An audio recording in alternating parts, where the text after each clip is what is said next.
So welcome everyone to our mini training here on motivating other people. I'm just going to go ahead and assume that if you're watching this, you are either hoping to motivate a specific team member, someone who reports to you, or perhaps a large team of people, or, and whether or not this is your intention or not, it's a side benefit to this training, perhaps you're looking to stay more motivated yourself.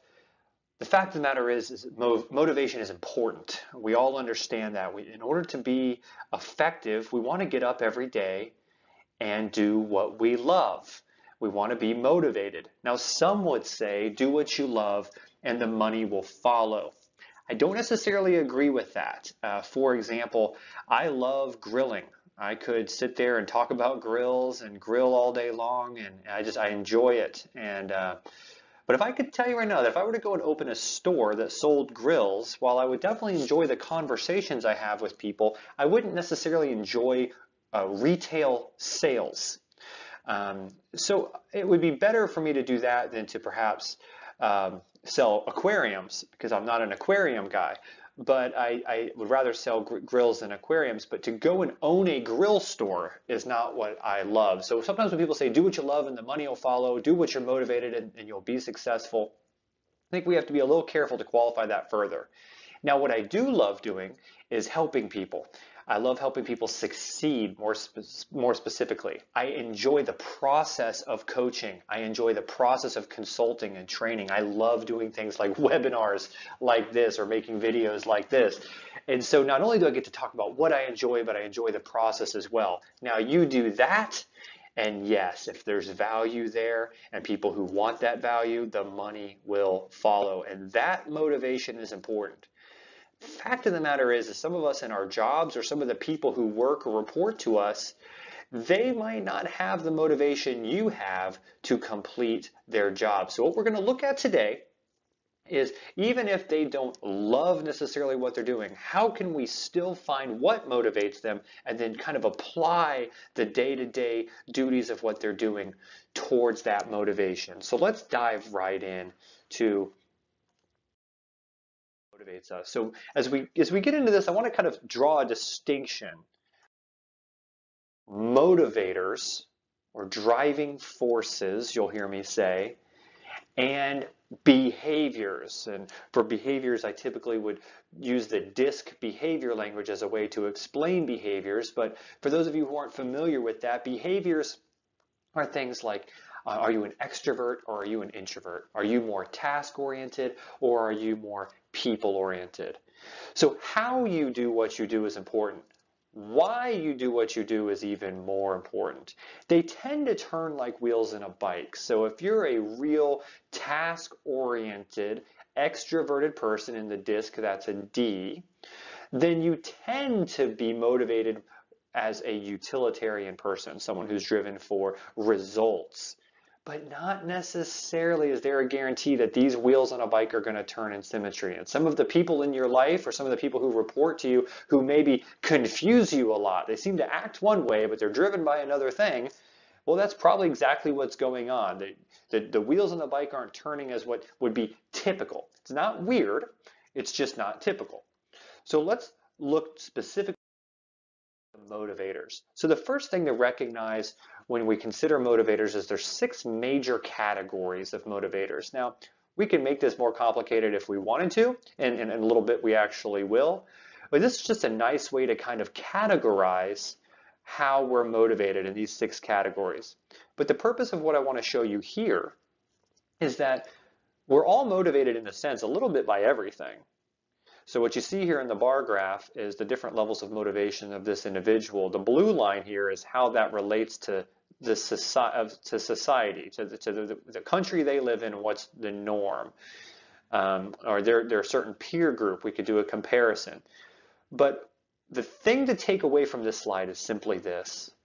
We all have primary motivators, and that's all that really matters. We're also always looking to satisfy our top motivator first. So this person who's theoretical, they're trying to satisfy their motivation to learn above anything else. They really want to understand what they're doing. Now, we all want to understand what we're doing, but these people learn for the sake of learning, and they're always trying to learn, and they won't be motivated if they're not learning, or certainly won't be as motivated without a learning component. So that's critical. So let's dive into these 6 categories of a foundation for what we're here to do today. So here are the 6 categories. The first one is theoretical. These are people who learn for the sake of learning. They use their cognitive ability to understand, discover, and process truth. But really the way to remember this is theoretical people learn for the sake of learning. I could sit them down in front of the Discovery Channel and they'd be perfectly happy. Maybe this sounds like you or someone you know. But I can tell you, that isn't everybody. While I would enjoy certain specific things on the Discovery Channel, I'm not fascinated by all types of learning. So there's people that work with you who say, I can't do this thing or that thing until I understand it. And you may be prone to saying to them, hey, you don't have to understand this to sell it. Hey, you don't have to understand this to do it well. But for some people, they actually need to understand it to be motivated to do it. So to force them to do it without teaching them thoroughly first is actually demotivating them. So high theoretical people, what's great about them is you can sit them down and just begin teaching them literally almost anything, and they're motivated. So offering learning as an incentive instead of pay, learning as an incentive is a way to motivate these folks. And if this is you and you're saying, hey, I'm not too motivated, I'm not in a learning environment regularly. Well, you don't have to find one necessarily at work to be motivated at work. You could probably go take a class at night and be so filled up by that motivation you're getting that you'd actually not dread coming to work the next day as much. You see, motivation, when we're pressing our unique motivator button every day, it ripples into every other area of our life. The next category is utilitarian. These are people driven for ROI. They're bottom line people, value hunters. You won't be surprised to hear that the vast majority of Americans are actually utilitarian. They're driven for this thing. So they really want bottom line value. That's why the majority of marketing out there is driven for these folks. They want this time, money, efficiency, return on investment all the time. And so it's very effective for them. So if you just kind of take a guess, you can shoot towards the utilitarian bullseye, you'll probably hit it with most Americans. But it's not everybody's primary motivator, and it might not ever be everybody's number one. It just might be their number 2, which is good enough for them to buy from you today. The next category is a little bit weird. It's called aesthetic. So these are people who really kind of want harmony and balance. It's a hard one to categorize. A lot of times, these are those who are prone to play devil's advocate. They're always kind of going against the tide because they really just want to make sure that you hear the opposing side because it just needs to be heard. Sometimes these people don't feel like they can fit in a team because the team is just always, it's full of, say, salespeople and they should just have other people too. And they're just always kind of not feeling like maybe they fit, but they have a lot of value because they always bring the other perspective. They care about harmony and symmetry with things. So you oftentimes find these people in HR roles because they're uniquely qualified to be able to see the whole picture and not just see it through a narrow window.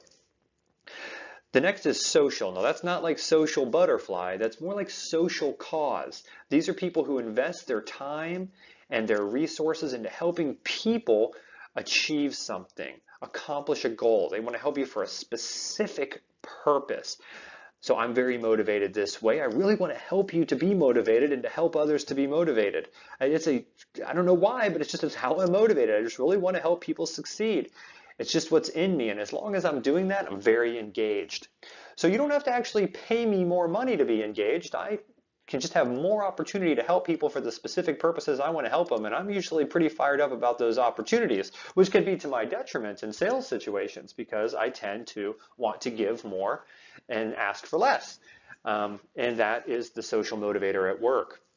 The next one is, while I don't like the name, is individualistic. These are people who are really driven for title, recognition, and control. So if you had an individualistic salesperson or team member, they would love the trophy. as opposed to the utilitarian team member who would say, keep your trophy, I'll take the paycheck. Oftentimes in selling roles, you see individualistic utilitarian combinations. But a utilitarian person first, an individualistic second, will take the paycheck and buy a reasonable car. The individualistic person first, who's utilitarian second, will first buy the fancy car and then second go for the higher paycheck. That's kind of an example of how these are there. Individualistic people oftentimes are found in management because they really are motivated to be in control. It's not necessarily a bad thing. None of these motivators have anything to do with your character. That's separate. You can have all of these traits and have great character. You can have all of these traits and have terrible character. It's just saying what drives us. Last but not least is traditional. These are people who really have a system for living. They really believe in a very clear structure of things. They really want structure, structure, structure. And oftentimes they really have a real clear black and white view of right and wrong. Again, can be very good, but sometimes if you cross these people, if they say we're supposed to do this process or follow this policy and it needs to be followed, and if you cross them, you may find that they really are willing to fight to the death over these things. Actually, that category even used to be called religious. They're very religious about the system. It doesn't necessarily mean that they're of a faith group. Actually, there's lots of people who are not traditional who are in faith groups. They believe in a specific faith, but they're not necessarily believe in, they're not motivated by the structure. They may be motivated by the faith, but not the structure. So those are our categories. What I want to do now that you've kind of had this, I'm sure you've been thinking about people you know and about yourself and how you're motivated. I'd like you to take a second and just kind of pause here. Okay, I'm going to just pause.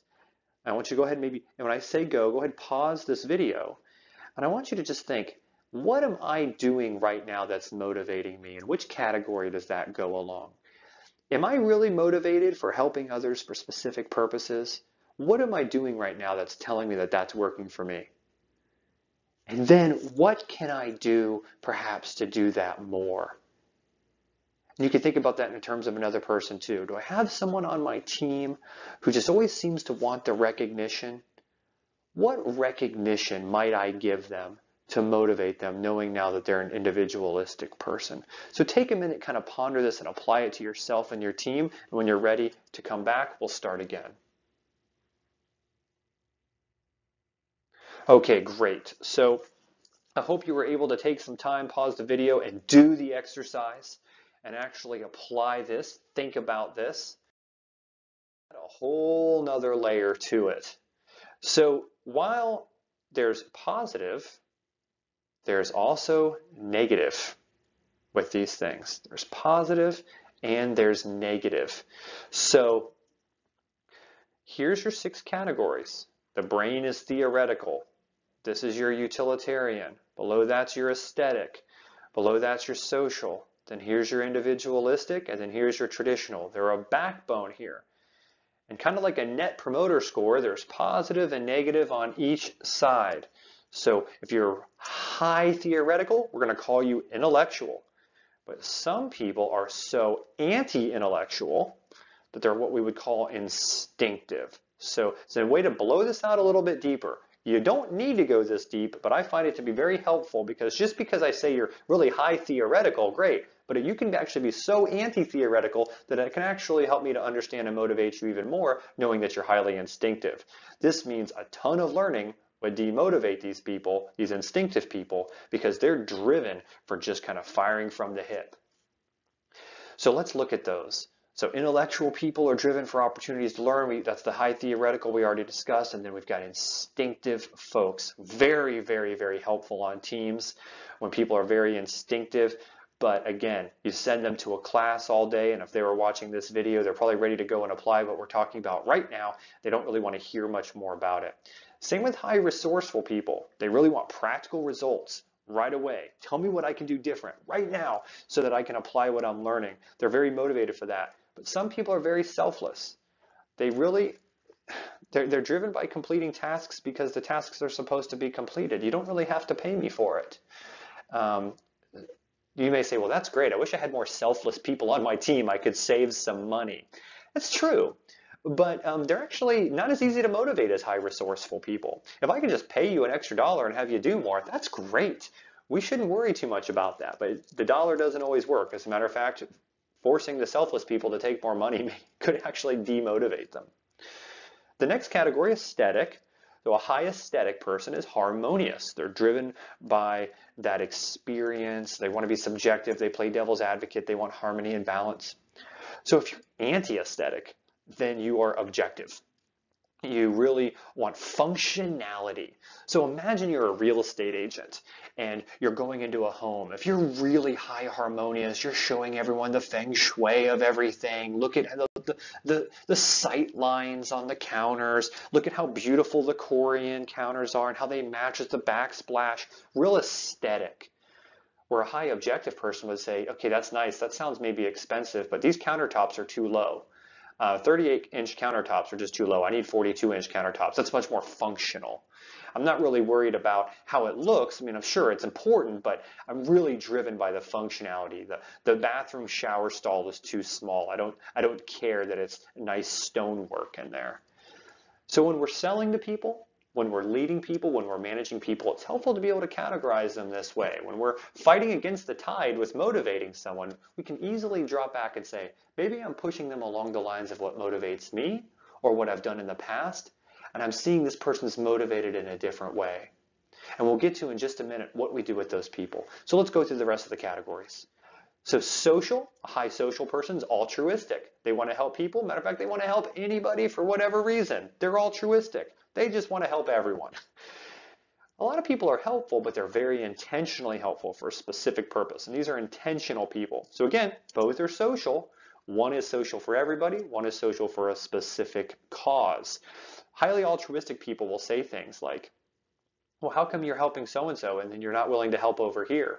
Where the intentional person says, I'm really just concerned about this one area. I don't think that makes me a bad person. I'm really driven for this cause. And they're different and they're motivated differently, but it's all in the same category. So next, our individualistic category here. These people, high individualistic, tend to be very commanding. Status, recognition, control over personal freedom. That's what they want. They really want to feel a sense of control. Doesn't necessarily mean they have to be the boss, but they want whatever gives them a sense of control. So if you have a high commanding person on your team and you're not ready to promote them, that's fine, but do you want to make sure that they have a sense of control? And a sense of control can be something that's given through just a good dashboard of where the results are, or some regularly checking in with them and letting them know how well they're doing, or giving them tasks and not necessarily people that they can be in control over. Where a high collaborative person is kind of the opposite of that. They actually would shy away from the control. They really want to make sure that they feel a collaboration, a supporting role, that they're contributing without recognition. These people are driven by that. They actually, again, will be demotivated if you say, hey, you're doing a great job in support. We'd really like to move you to management. Happens all the time. We got to stop doing that. They're most motivated for the collaborative position. Now, the commanding person said, hey, I did a little bit. I'm ready for management. And maybe they could be put in management. They may actually succeed there as long as their management techniques are not oppressive. So next, and finally, we look at traditional. So high traditional people are structured. Traditional, proven methods, defined system for living, high structure. So if they're not high structure, they're receptive. They want innovation, new ideas. They get sick and tired of the same old, same old. They've got to defy the norm, right? So a structured person goes to work for IBM, a receptive person goes to work at Apple. The receptive person's having fun at Google, the structured person's running for the hills. So those are some examples of where structure, which is always good, can be oppressive to a highly receptive team. So we bring some structure, but we want to make sure that we bring innovation too. So what do we do with this? It's honestly pretty simple. Whenever we think about motivating other people, the first question we really want to ask ourselves is not necessarily what the carrot or stick is that I want to bring here, but I need to make sure that first and foremost, I communicate it through a window of motivation that can apply to either the specific person or to more than one type of motivator within the group. Let me give you an example. If I wanted to motivate a sales team to sell more, let's say out of the 10 people on the team, I pretty much know 5 of them are driven for money. It's not unusual. They're high resourceful, not unusual in a sales team. So what do? Well, I offer incentives for them to perform, of course. So I make sure those incentives are there and they're going to latch on to that. Hey, I make an extra $100 per sale. It's a great spiff. I'm going to sell more. They probably will. Now, although there's been some studies shown that money alone doesn't necessarily drive behavior, but for these people, it's much more likely to drive behavior. You can also give them some tools that make their selling more efficient. That would also motivate them. But then we can take and we can look at these other people and say, hey guys, let's say that some of them are more, you see this a lot with millennials, much more intentional. They really want to help people. Hey guys, we're going to throw some spiffs out there to incentivize you guys to go out there and sell more.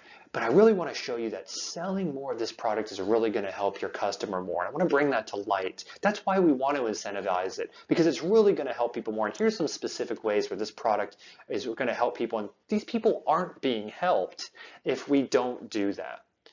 Now you'll notice what I did there at the end was actually a negative motivation. So a lot of people out there that say positive motivation is good, negative motivation is bad. I would disagree with that. It actually depends. All motivation is good.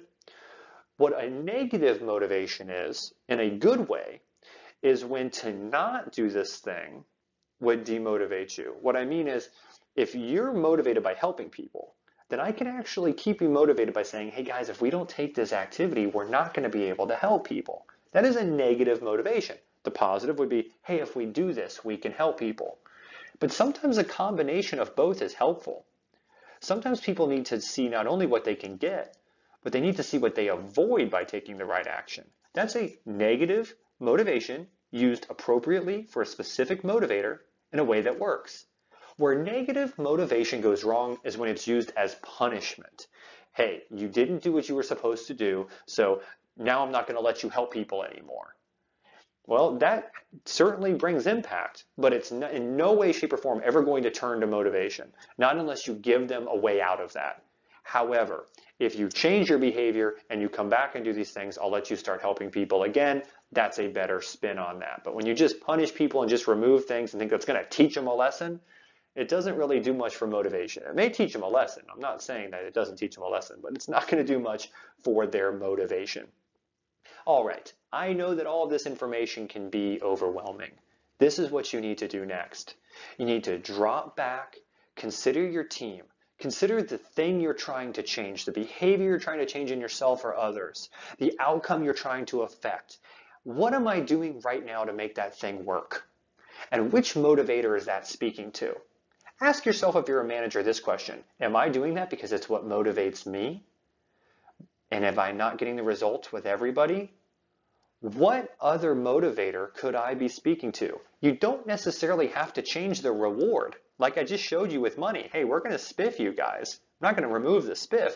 I'm just showing you that this spiff is there because we really want you to help people. Sometimes I could just take a certain cause or reward and point it specifically towards a motivator simply in how I say it, and I can get the desired result. Or you can actually make sure that you motivate everyone at once. Hey guys, we're going to give you your spiffs this month for selling more. And for those of you who would like to donate 25% of your spiff to a local charity, we will go ahead and make that arrangement for you. These are things you can do to then motivate other people. Same with recognition. Hey guys, we're going to give you, commanding folks may want a pin every time you complete a training. We'll give you a pin. But you know what? For those of you who are more collaborative, if you don't want to wear the pin, you don't have to. You don't have to. So the pin is there. But what we do want to do is we want to encourage everybody to take advantage of the learning opportunities we've given. So say now I'm motivating the intellectuals by giving learning opportunities. I'm motivating the commanding people by giving them a pin if they do it. I'm avoiding demotivating the collaborative people by saying you don't, and the selfless people by saying you don't have to wear the pin. And by the way, those who do complete this training, we're going to go ahead and give you $50 too. You see, that's a way you can take one thing and just kind of spread out the motivation instead of just finding one way to try to motivate a big group. So go back now and start thinking about what you've been doing and some ways you might be able to change this considering this. The final question you're probably having is this: how do I figure out how people are motivated? Well, it's not easy. A lot of people don't even know how they themselves are motivated. So what you have to do is you have to have one-on-one coaching sessions with people and ask them deep why questions, deep level questions to really understand, okay, you like doing this or that activity, why? So you can find that consistent motivation in their life. That's the best way to figure this out if you want to do it for free. The other way is, a shameless plug here, but my company, Stronghold Training, sells a simple assessment, just a few questions, that's really great, and it actually will tell you people's driving forces, and it will give them a little write-up and tell them what they can do to be more motivated, and you can use that to coach and train them. It's not a very expensive assessment at all, and it's something that I use a lot in my business. It's very helpful for effective coaching and behavioral motivation. So if you want that, you can of course always contact me, and it's been helpful. I thank you very much for participating. And a way you can say thank you back to me, since I'm high individualistic and appreciate recognition and reward, is you can go on my Facebook page and like that. You can follow me on Twitter or Instagram, give a nice positive review, share this with other people, make sure they get helped, and in doing that, I remain motivated too. So I hope this has been helpful. Look forward to hearing your feedback. Thank you.